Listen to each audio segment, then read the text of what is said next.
Welcome back to Sunny Live Show, and thank you so much, guys, for tuning in. Well, guys, I'm back again with the Mzansi Soapy Stories, and namhlanje sikhuluma ngeGenesis. Well, guys, and ngizokhumbula ukuthi last week ke uMaruna kanye ke no Gabriel, they were found endlini kwasengazi ukuthi there's something going on, and uFelicia wa blackmaila ke uGabriel wamtshela ukuthi wena just tell iboard ukuthi siyamxosha ngempela uMaruna kwiGenesis asamdingi, because if you don't, you know what will happen to you.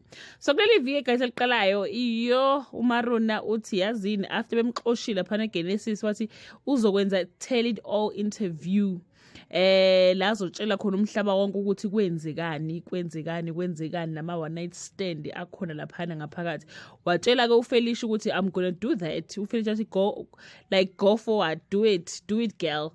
And ke guys uzokwenza njalo vele, and uGabriel uzothatha imali yakhe kade nayo ahambe oyinika ke uMaruna because uyamazi ukuthi uthanda imali vele. Athi ke akahambe ayotshela uMaruna ukuthi angayenzi leyo nto leyo. uMaruna must just shut up.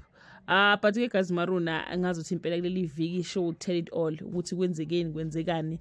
Wonke umuntu umangeleke, uBhonko uhlelo umangele, onobuhle bamangele ukuthi ukhuluma ngobani. Yo guys, kuzobe kushubile kakhulu leli viki kwiGenesis. We are looking forward to see ukuthi how will this story unfold. Bose ngazi ukuthi khona okuzayo, khona okuqhamukayo, khona okungase kwenzeke manje, because sesikhathele phela ukwazi thina ukuthi uGabriel uyena ubaba kaPhinda, but kuba sengazi ukuthi nje nothing happened.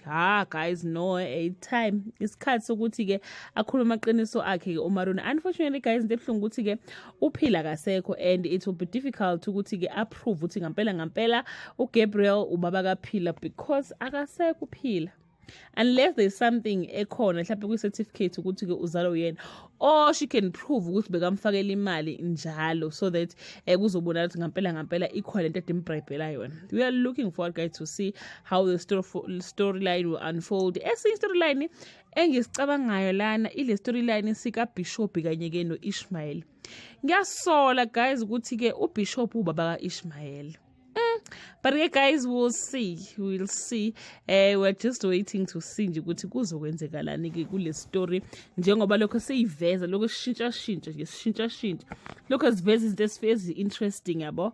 So yeah guys, that brings us to the end of this video. Do leave your comment below and share your opinion. Bye.